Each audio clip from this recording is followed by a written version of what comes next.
Hi friends. A very common question that a lot of our students ask us is how to be persistent and consistent in GATE preparation. Again, if you have seen some of the videos of toppers on our YouTube channel, you would have heard almost every one of them mention that they consistently or persistently put in effort day in and day out for the 1 year, in some cases 2 years of preparation for GATE. Now the question here is, how can you also be persistent and consistent? Because saying that, okay, I will be consistent, it is very easy. Stating that is easy, but putting it into practice is not that trivial. So in this video, we will learn some very simple tricks on how you also can be persistent and consistent. Again, these tricks are something that we ourselves have learned from very popular books. One such book is called The Power of Habit. It's a very interesting read. Again, I will point you to some links of if you want to read the whole book. It's a great book to read. We'll also point you to some summary, some short videos about this book in the description section of this video. So it's a very interesting book which tells you some very useful life hacks that you also can incorporate in your GATE preparation to be consistent and persistent. Again, the title of the book itself is The Power of Habit. It's all about forming habits. I'll explain you how that works in just a couple of minutes. Cool. So the most important factor in your success for GATE is not which college you come from, how smart you are. The most important factor is how much effort and how consistently have you put in the effort. Even somebody who is not that brilliant, of course, they'll have to put in more effort than somebody who is brilliant. But somebody who is brilliant, if they don't put in the effort, they will not be able to crack GATE, because it's a sheer competition, right? So the most important factor in your success is actually persistent effort. Now, to put in this persistent or consistent effort day in and day out, the easiest way of doing it is to form habits. That's the essence of this book called Power of Habits. Now we'll see how to form this habit in just a couple of minutes. Now, in the book The Power of Habit, habits can be formed using this loop or this cycle. Okay, it has something called a cue, then a routine and a reward. Again, instead of explaining this theoretically, let me give you a couple of examples on how I personally use and a lot of our team members use this simple loop of 3 steps to create habits or to inculcate habits, right? So let's take a simple examples to start with. Suppose we all brush our teeth in the morning, right? I mean, it's almost a habit. If you think of habits, the first habit that comes to my mind is you wake up and then you brush your teeth, right? So let's look at the cue, routine, reward cycle for brushing your teeth. So the cue is there is a alarm, or there is an event that happens, which is your cue, which cues you to do some routine, right? In this case, for most of us, as soon as we wake up, we feel our mouth smells little bad, and as soon as we wake up, or just a few minutes after we wake up, the action of waking up or the event of waking up itself is the cue which tells us to perform a routine which is called brushing our teeth, right? So a cue typically is an event like you waking up, or an alarm ringing, or you having your lunch. So a cue could be any such event, right? So for brushing, typically for most of us, the cue is we woke up, right? And the routine we perform is we brush our teeth, right? It's a monotonous thing. We don't even think too much about it. We just do it automatically because it's a habit that we have formed over decades now, right? Once we perform this routine, we are given a reward. What is a typical reward? Especially for me, my reward is a breakfast. So once I finish my brushing, because I've not had a meal for almost 12 hours by the time I brush my teeth, even sometimes 10 to 12 hours, right? So breakfast is my reward. A hot meal or a hot breakfast is my reward. For some people, it's a cup of coffee. A lot of people have this coffee craving. As soon as they brush, they drink a cup of coffee or tea. In North India, it's mostly tea. In South India, it's coffee. And that's because that's a reward they're giving themselves for performing this brushing activity.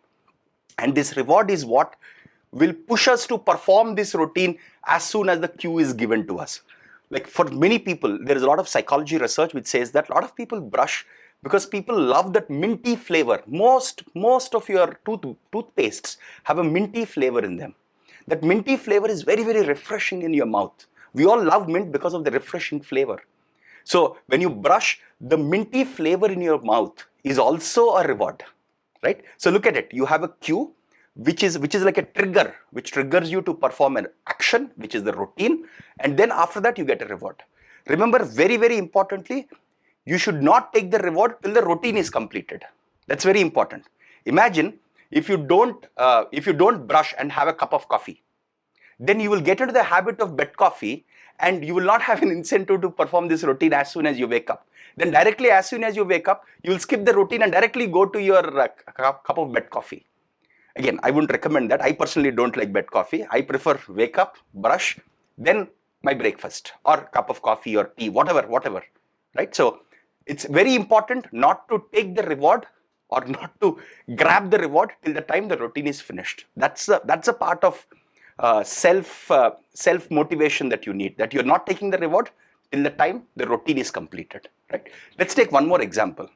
And this is something which works very well if you want to exercise. This works very well for me. I have a 6 a.m. distinct alarm with a distinct ringtone. That ringtone alarm doesn't ring at any other time, right? It's a very distinct alarm that strikes at 6 a.m. sharp. The moment I hear that alarm, that's a trigger or that's a cue for me saying it's time to go for your 25-minute run or 30-minute run. Like, I'm not a big gym guy, I just go for a run. I try to do it at least 5 times a week. So the 6 a.m. distinct alarm, again, this is not your regular alarm in your phone. There is a distinct ringtone alarm that I have at 6 a.m., which is a trigger to my brain that yes, now it's time for you to go for a run. I try to run for 25-30 minutes, sweat a little bit out, and then the reward is the best part. So I just make like as I told you, I'm not a very big coffee or tea guy. In the early morning, I prefer a juice, right? I just come back home, prepare a quick juice with whatever fruit is available, and this is my refreshing juice is what I make for myself after my run, right? So this is my loop here. Remember, this is my loop. And on those days when I don't go for a run, I don't give myself a juice. I don't prepare a juice for myself. Like for example, on a Sunday, if I'm not going for a run, I'm not making myself a juice. Then what happens to my brain is, my brain knows that only if I go for a run, I can expect a reward. And this trigger, this 6 a.m. distinct alarm is what triggers me to wake up, or I typically wake up before 6 a.m. That's a trigger for me to actually go out for a run instead of coming back to my desktop and start working, right? It's a very strong trigger for me. Go run for 25-30 minutes, sweat it out. I mean, just little sweating as fast as I can. Come back, prepare a big glass of juice actually for myself and drink. Sit in my balcony and drink a good big glass of juice actually, right? So that's my reward. This loop, again, remember, I don't reward myself unless I go for a run. That's very, very important. Okay, cool. Now, if you repeat this whole cue routine reward cycle for 3 to 4 weeks, it starts becoming a habit. But very importantly, once you break, it's very easy to break habits. It's much easier to it's much easier to break habits. It's much harder to form habits. But for something to become a habit, or at least to start becoming a habit, you have to at least put in the 3 to 4 weeks of effort. But after that, if you give up for, let's say, 3 or 4 days, consequently, again, the habit is gone. Like for example, let's look at running, right? There are so many times when I start running, I do it for a month, then I give up, right? This juice is my reward. This is what keeps telling me that yes, if you want your big glass of juice, you have to go for the run. And when I don't go for the run, I don't have juice. Whenever I want to have a juice, I tell myself that I have to go for the run tomorrow morning, right? It's a form of telling yourself and self-motivation. Again, this is a very neat cycle. So if you follow this loop for 3 to 4 weeks, and as long as you don't break this, again, for a couple of days you might break it, but don't break it for a whole week. If you stop doing this whole loop for 1 week, the next week you will not feel like waking up, going for a run. None of that you'll feel like, right? So it's very important to have this loop. Practice this loop for 3 to 4 weeks. In case of any family emergencies or any other obligations that you have, you can skip this loop for 2 days, 3 days, but don't do it for a week, because then that habit is gone down the drain, right? Now all this is cool. What about gate preparation? You've given enough gyan, so let's look at gate preparation. The way we would recommend is try and study in 90-minute chunks, because for 90 minutes you can focus very well on the concepts that you're learning or the problems that you're solving. So again, let me tell you the loop here. Your cue or trigger could be a very distinct alarm that you have for the start of the 90 minutes, right? Just put a very distinct alarm. Could be a motivational song, could be a motivational line, right? Could be a motivational, anything that motivates you, right? Anything that motivates you. Or it could be just a very distinct alarm sound which you know, which has that high beats, right? Which tells you that, okay, it's time to get up and get working, right? Have that cue. Your routine should be to study or to solve problems for 90 minutes without any distractions.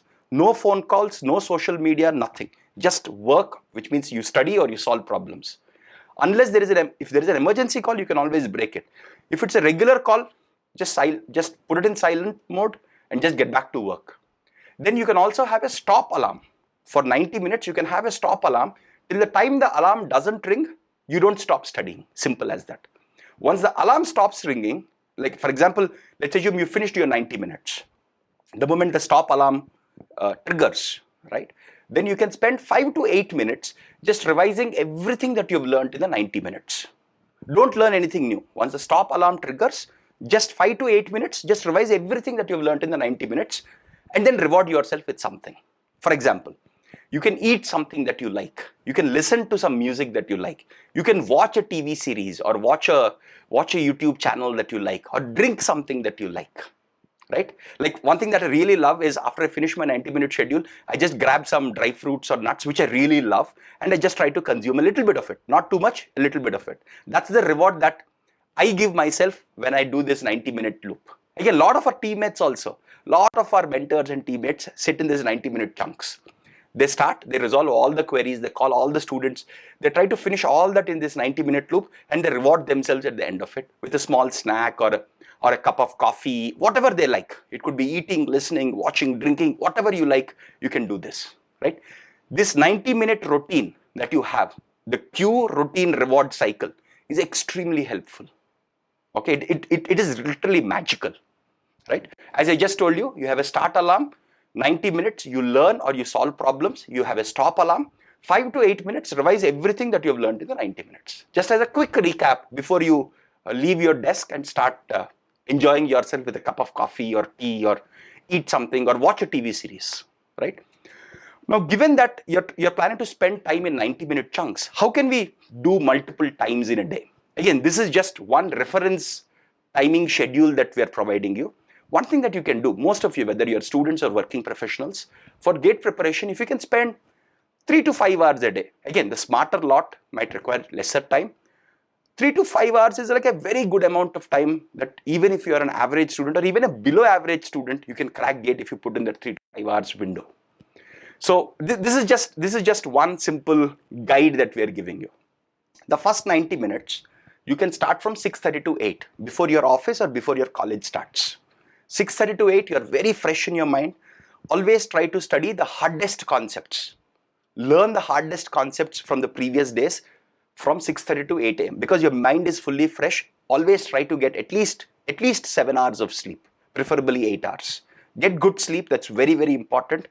First, this 90 minutes, sit on the toughest concepts, try to grasp as much as possible, and your reward then at the end of this 90 minutes could be a hot breakfast, right? That's a very good reward because food is something, at least for me, food is something that I personally love a lot. Food is like a big driver for me, right?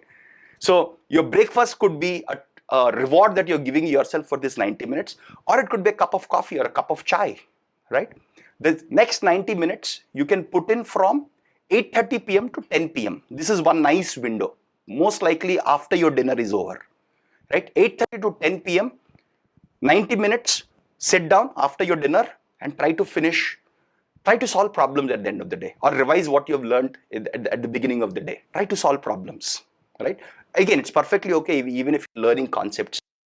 At the end of 10 p.m., watch like 30 minutes of TV series that you wanted to always watch. Entertain yourself.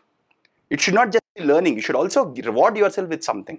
Maybe at 10 p.m., okay, something that we see a lot of people do is after 10 p.m. they want to watch half an hour of TV series or some dance program on the TV, something like that. Something that interests you. Like if you just do these two, it's almost 3 hours of effort, right? That's a good start. From now onwards till the GATE exam, if you put in 3 hours consistently and regularly, there is nothing that is stopping you from cracking GATE. Now, having said that, those of you who are below average or just about average, you might want to spend more time. So then instead of just these 3 hours, you might want to spend one more 1.5 hours, one more 90-minute chunk. So you can do one more, you can squeeze in one more 90-minute chunk very easily from 6 p.m. to 7:30 p.m. This is right after your college or right after your work is over, right? 6 to 7:30 p.m. Right? 90 minutes, sit down, refresh yourself, get a good bath in the evening or just refresh yourself, have a snack, have a chai, whatever it is. Start your preparation from 6 p.m. undisturbed till 7:30 p.m. 7:30 p.m. your reward could be your dinner or time spending with your family or friends, chatting with your friends or family. So you can do all 3 of them also. So in this case, in the evening, you're spending 90 minutes. After that, you're having dinner, chat with your family or friends. 8:30 to 10 is the next schedule, right? You can do all 3 of them also. If you can squeeze in all 3 of them, that's roughly 4.5 hours of effort. That's very good even if you're a below average student or an average student for GATE preparation, right? Again, these are all the rewards that you can give yourself. Again, these are the rewards that I could just think of at the top of my mind. But there could be different rewards that you want to give yourself. Every person is different. Every person wants different stuff. So ask yourself, what do you want as a reward? And just try to stick to that routine. Cool? Okay, so in the description box below this video, I will provide you links to other videos, blogs, and the book itself, The Power of Habit. Very interesting book. If you don't have the time to read the book, just watch these other videos made by other really nice YouTubers and other very interesting blogs which summarize this book. Cool? Again, all the very best for your preparation for GATE. I hope this Power of Habit strategy, this loop of cue, action, and reward, or this whole loop that we have here, right? Cue, action, or routine. Cue, routine, reward loop, I hope will help all of you better prepare for GATE in the coming months